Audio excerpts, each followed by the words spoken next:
guys, welcome to this low back series. This is the second part where we're talking about the upper back and how that affects the lower back and how that's affecting the lower back and what we can do, what exercises we can do to help reduce lower back pain by increasing movement and mobility in the upper back. Okay, so what we've got, so in the upper back, so we're referring to the kind of thoracic spine. So from here to here, so there's 12 vertebrae in the thoracic spine, and its key movements are kind of rotation. Okay, rotation and then extension as well. Okay, but unfortunately, with a lot of us, because we've got our shoulders to do a lot of things, we very rarely move our thoracic spine. Okay, and so if we were to reach for something, we would just do this, for example, instead of doing this. So we lose a lot of rotation through here, and we ask a lot of it of the lower back.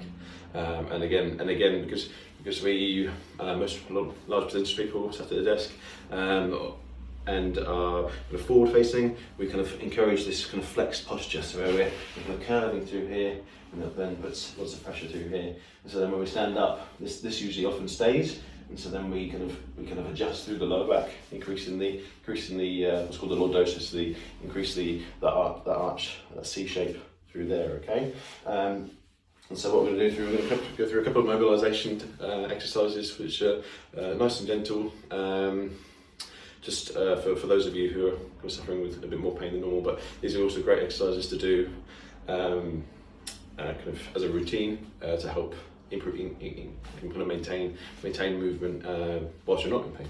Okay, so I'm going to start off with what I refer to the kind of foam roller extension exercise.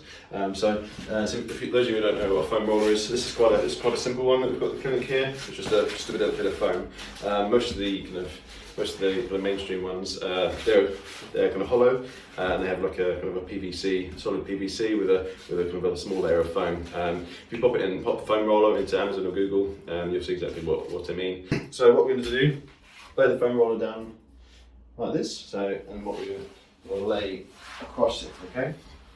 And so this kind of starting position is knees up, which protects the lower back during the movement that we're going to do, and then just roll back slowly. And so the starting point for this is kind of just below your shoulder blades, okay? So well, the tip of the shoulder blades, should I say?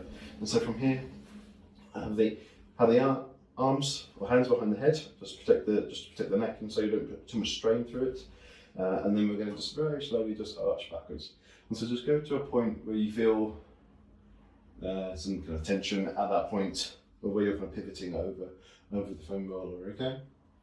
Okay, and just hang out there for, I'd probably say about 5 seconds or so, and then come back up.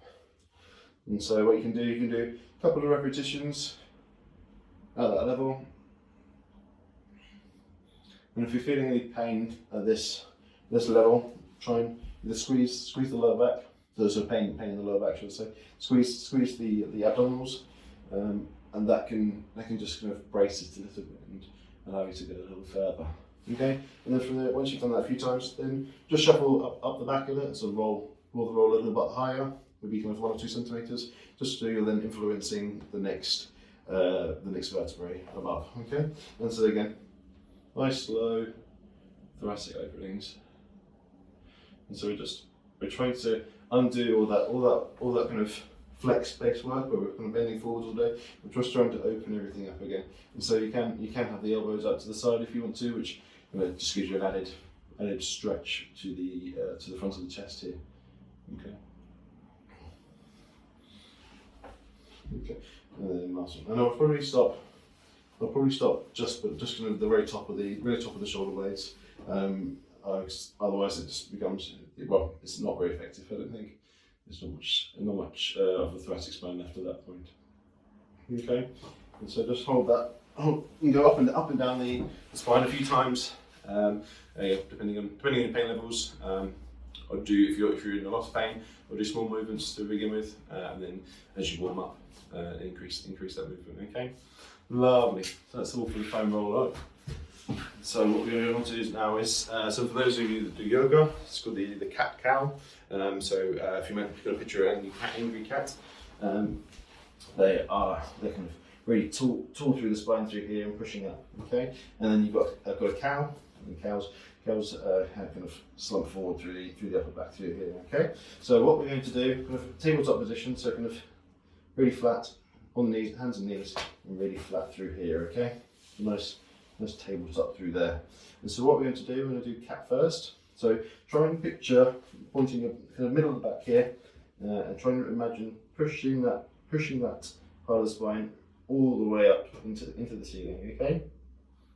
And so what you'll feel that the lower back will get involved here, but there should be kind of the bottom of that. So there should be like the top of the exercises around here. So where you're kind of almost pushing that spine through the skin of the lower back.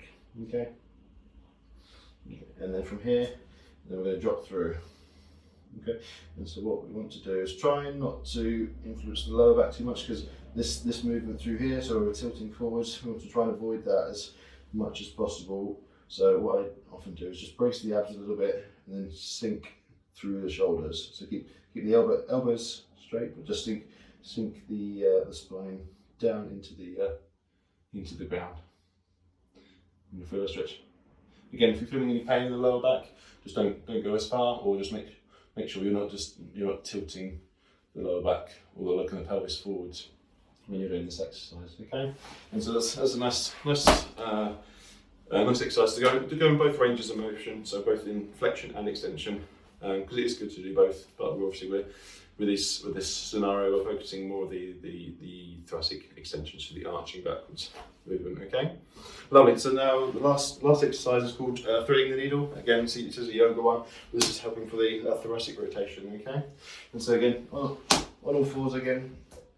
And we're just taking one hand and we're threading it through the tunnel here, and just reaching as far as you can, okay? And then coming back. And then going through to the other side. Then you're coming back, okay? And so I'll show you from this position. So taking left hand and threading it through, okay? And so what you kind of want to do is keep that movement in the thoracic spine. So you can see here that my lower back is starting to move there. So when doing this, just brace your abs just a little bit. And what that does, it kind of stops you at the point where you're going to start influencing the lower back. Okay. So just squeeze, have the abs kind of braced, and then threading through, and just reaching. I'd probably hold for about 10 seconds or so, and then repeating the other side. Okay. So that's all the exercise that we've got for the upper back kind of mobility side of things. We've got some other things done kind of further down the line that we can kind of build and advance on this. If anyone has any questions on either the second part, so the kind of thoracic stuff, or the lower parts, then send me a message and I'll get back to you as soon as I can. Okay, see you soon.